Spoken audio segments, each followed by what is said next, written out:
It's about 2:30 p.m. Pacific Standard Time on Thursday, the 6th of December, 2007. This is Mark Strassman in Los Angeles. I'm the host of Utopia News Channel. We're about to speak to Monique Hanis, who is a spokesperson for the Solar Energy Industries Association based in Washington, D.C.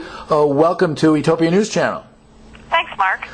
The U.S. House of Representatives today passed H.R. 6, which is the Energy Independence and Security Act of 2007, incorporating the Clean Renewable Energy and Conservation Tax Act. How does SEIA feel about the passage of this bill? Well, we here at SEIA, as well as the whole solar energy sector, is really happy about this. We are glad that the House leadership really had the vision to see that we're at a point in time now where we need to shift our energy policy and bring it into the 21st century. The bill goes a long way to encourage the development and growth and further deployment of clean renewable energy that's produced here domestically in the U.S. This is both for solar, which we're obviously focused on, but also wind and biofuels and hydrogen. Give us briefly the main elements of this bill in terms of renewable energy. Right. Well, for specifically where the bill really helps is they are extending both commercial and residential incentives to install solar on buildings, and also there is now it removes an exemption for utilities that previously couldn't take advantage of this tax credit to also invest in deploying utility scale solar. So this goes a long way to continue some incentives that were put in place that have only been in existence for 2 years, and it gives them more time to continue the tremendous growth we've seen in solar. Do you know how long it extends them for? Sure. On the commercial, it will extend it for 8 years through December of 2016. And this is a 30% tax investment credit, so this is significant for someone like a lot of commercial entities that are starting to do this. Google, Best Buy, and some other firms have put solar on the roofs of their buildings. Walmart as well. It also, for the residential, it's a 6-year extension of the current term, so that takes the residential through to December of 2014. The other piece that it does for residential is it lifts a current cap of $2,000 on this investment and lifts it to $4,000. So that's very helpful to families that want to put this equipment on their homes. So overall, this is a real benefit for the solar industry and for the generation of renewable power. This is a great positive benefit. It's a fairly low-cost tax program. It's fully funded by shifting tax subsidies that are currently enjoyed by the oil and gas industry over to the renewable energy sector. So it's following the pay-go rules of the House. And it's an incentive that's worked. There's been tremendous growth in solar in the U.S. in the last 2 years where the incentive has been in place. And the industry wasn't being piggish. They really just wanted to get this sort of midterm extension. And at that point, the industry feels will be at grid parity. And what that means is that the cost of producing electricity through solar will be equivalent to what it costs through other traditional conventional sources. And that's what the industry is looking for. They just want to get through this along with the tax incentives, the incredible advances that have been made in technology to bring the costs down, and the efforts of the manufacturers. Everybody along the value chain is trying to bring the cost of solar down to reach that grid parity, and we believe that we can do that by 2016. Could you recap the arguments that were made in the House in support of this legislation and the arguments that were made against it? Well, probably there were strong arguments on and it did, not unexpectedly fall a little bit along party lines, but strong arguments, of course, for clean energy, for this bill, to also provide the U.S. with energy independence, where we're not reliant on external external sources for our energy. There was reference to the Middle East and, being dependent on an area of the country that's unstable, an area of the world that's unstable. Also, there was a reference to health, and House Speaker Pelosi summarized all of these in her closing remarks and her statement where she urged people to vote for the bill. And even referencing the issue with pollution, and that causes health issues, and how this affects our children, and she really sort of made a plug that this is for the vote for the future of clean energy and for our children. And who would... Go ahead. On the negative side, of course, there was sort of the party line, which it's sort of been the statement you've heard before from oil and gas that it could hurt the supply. People in the renewable energy sector feel that we're adding a diversified supply, and we're actually adding energy to the grid and in other ways to the system. But there's, sort of message points out there that we feel are inaccurate, saying that it will reduce energy and increase the cost. The cost of energy is going up. I mean, we are flirting now with $100 a barrel oil and, other sources as well. And, that's just where it's going. We're trying to create additional diversified sources that are clean. Talk about the relationship between the oil industry and solar. BP has a important solar component. Are the oil companies bad-mouthing solar at the same time that they're trying to get into the field? Well, there's a number of companies that have sort of a vision, and they see the opportunity. And I wouldn't say that they're doing, they're bad-mouthing. I think, they're folks like BP are, they have an important sector of their business.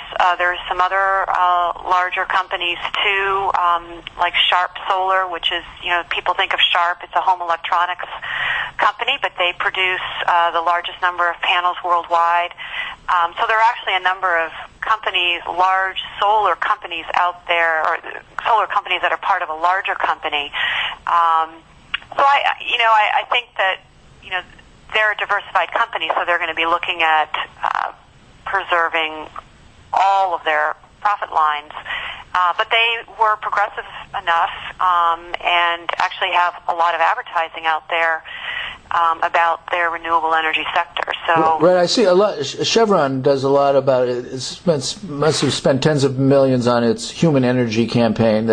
Yes, it's great. And GE as well has their Eco-Imagination campaign. Because, in fact, there's a very famous study, I think it was by Theodore Levitt at the Harvard Business School, arguing that trains went out of business. Train companies suffered because they didn't realize they were in the transportation business rather than the train business. And if oil companies realize they're in the energy business, they may not be adverse to supporting solar energy, or do they need to have a form of energy that's limited rather than able to be generated in a distributed way in a lot of places? What's your thinking about that? I think that you're saying energy. This is the energy business, and certainly the solar folks know they're in the energy business. And I think one of the exciting things, and you mentioned sort of larger scale ways to go, is the idea that we are now in a position to do utility scale solar power. Right. Nevada 1 came online, and that's a concentrating solar power plant that actually uses mirrors. And not the traditional solar panels that some of your listeners might be familiar with. Right. There are also large solar arrays, solar farms is usually what they call them. And in Germany and Spain, these are providing a lot of power. And in fact, for some of the solar farms, you can have dual farming going on, they call it. They put the solar panels up on posts, and you can still have your sheep and cattle safely, taking advantage of the pasture. So it's really an exciting time. We're very excited today, of course, as you can imagine, and we're optimistic that the Senate will have the same vision that the House does for a clean, renewable future. Talk about the situation in the Senate. What's the timing? Does it have to go through a committee there? Is it going to come to the floor? Who's supporting it? Who's not supporting it in the Senate? Well, you have to give a lot of credit to Senator Harry Reid, House Majority Leader. He has worked really, really hard on this, and a lot of behind-the-scenes work. A number of other leaders have worked hard to put together, behind the scenes on the tax piece of this, and even working with, oil and gas. They adjusted some of the repeals that they were looking to do to fulfill this pay-go measure. So there is a lot of support. They will go to a possible sort of technical action on as early as Saturday. They probably won't have all of the votes. There are a number of senators that are out for the weekend. Originally, they were not going to be working on the weekend. So this will likely all come to fruition for a vote on either Monday or Tuesday of next week. Now, Senator Reid, who's the Senate Majority Leader, is also the senator from Nevada. You mentioned Nevada 1, Solar 1. He's supporting this pretty strongly, both for national interests and for the interests of his own state, would you say? Mm-hmm. Absolutely, and there's a lot of there was some strong sentiment shared by I was just thinking in the House actually. It's I wanted to point out a state even like New York where you had House Representative Rangel gave a very good speech today on the floor, and people don't think about New York as being a solar state. It sort of seems obvious for Nevada and California and New Mexico, for example, but New York City on the state level has excellent provisions to support solar, and you can produce solar power as far north as Maine in this country. Right. They're doing it in. Go ahead. No, go ahead. They're producing, given the policies they put in place in Germany, they're very close to reaching their goal of their renewable energy portfolio in Germany, and they have the solar resources of Alaska. If you sort of look at the solar resources map and compare Germany to the United States, you can see that in our country, and that's the other message point you were hearing today, is the Republicans were saying that we are instituting a renewable electricity standard that we were going to do nationwide. This is part of the law, which goes a long way to encourage both solar and wind that be part of the utility grid. And what they were saying was that this cannot be taken advantage of in every state, and that's just simply not true. Every state in the U.S. can take advantage of solar. And in fact, if they can grow grapes for wine in New York State, they can generate solar electricity. There you go.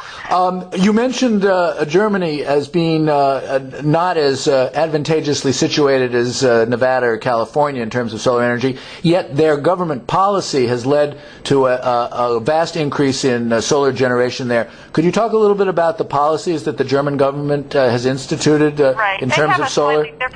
Sure, they have a slightly different policy. They have a goal to reach a certain amount. I believe it's 30% of their energy coming from solar. But the way they did it was with a feed-in tariff, and what that means is for those companies or individuals or someone like this farmer out in outside of a city can set up a solar generation on their property, either on their rooftop or on their fields, or if it's part of a company. They get paid a higher rate. It's a very generous rate. I think it was running around 53 cents per watt. Per kilowatt. Kilowatt hour. Oh, per kilowatt hour. They get paid a much higher rate. Also, and you would think that the public might object to this, but they didn't. The regular rates were actually increased slightly by the ratepayers to help pay for this additional feed-in tariff, and no one really objected to that. They were okay with that because, in general, the public really believes in having clean energy. Is it important? Could something like that be done in the U.S., or would it be necessary first that the population reach the same level of understanding and support that the German population has for renewables? I think that it would be hard to implement here because you have to understand that our electricity is sort of governed state by state in this country. Right. You have public utility commissions throughout the country, state by state. So we don't have one national policy across the whole country, which is something that folks are looking at longer term, having consistent standards across the entire U.S., how you connect to the grid, and all kinds of very technical aspects of managing one large system. So instead it's happening on the state level, and it would be very hard to implement something like this feed-in tariff. You'd be basically price setting for the entire country, and right now that's happening state by state and then utility by utility in some cases. The feed-in tariff in Germany applied both to wind power or biomass generated electricity, or photovoltaics or thermal solar. Any individual or commercially generated electricity was entitled to be fed into the grid. Are you asking me, or is that a statement? Yeah, no, I'm asking you if that's how it was arranged. I believe it was all for solar. Oh, just for solar. Oh, okay. Yes, it was focused on solar. Okay, and as a result, what do you know about the global market in photovoltaics that occurred because of the German feed-in tariff? Well, Germany is now the number one market. Spain is number 2, and we are number 3. Okay, and with this feed-in tariff, which you said would be difficult to institute nationally in the U.S., but could be done on a state level, do you know if efforts are underway to create such a feed-in tariff in any of the states? Well, there are a number of states that do have great policy. There's a range of policies, and they're sort of popping up all over. And for some of your listeners, well, certainly California has strong policies. And what I would do is go to the Desire website. It's DSIREUS.org, and you can see what's happening in all 50 states. The trend seems to be more along the lines of actually what the federal government did try to do today, and we'll see if it passes in the Senate, and that is to set a standard that a certain amount of the energy that's produced in the state comes from renewables, and in some cases there's a carve-out specifically for solar. For instance, in New Hampshire, there's a specific carve-out for solar. But that seems to be where they're going, is looking at the entire energy portfolio and saying we're going to institute a certain standard. We want to hit, 24% of our energy is coming from renewables by the year, 2015 or 2020. Okay, wrap up by talking about what people can do who would like to support the passage of the House version of this bill in the Senate. Well, the most important thing, if you care about this and you do want to see this pass, is to call your senators. I think right now there's a very short time frame. You can call your senator. You can also send an email, and if you want to go to the SEIA website, it's www.seia.org. On our main page, you can click through and follow the action alert, and we're working with our partner, Solar Nation, who has kindly set up all of the information you need with talking points that you can customize for your own situation, and gives you the phone number of your senator and also email if you choose to send an email as well. But right now, phone calls are really important. Anyone who owns a company, if you have a major interest, we've gotten a lot of support letters that are very helpful from Safeway, from Best Buy, and other large companies that have put solar on their roofs and plan to do more and want to see this incentive continued. So overall, would you say this is a very hopeful sign? It's a hopeful sign, but there's still work to be done in the Senate. We need to get to the 60 votes so that they will actually allow for debate and voting of the bill. And ideally we would get to 67 votes to be veto-proof. Right now, there's been a veto threat by the president. He does not like the renewable energy portfolio piece of this. He does not like the tax piece of it. House Speaker Pelosi said that she addressed the 6 items in the White House letter, which you can also get on our website. Get a copy of.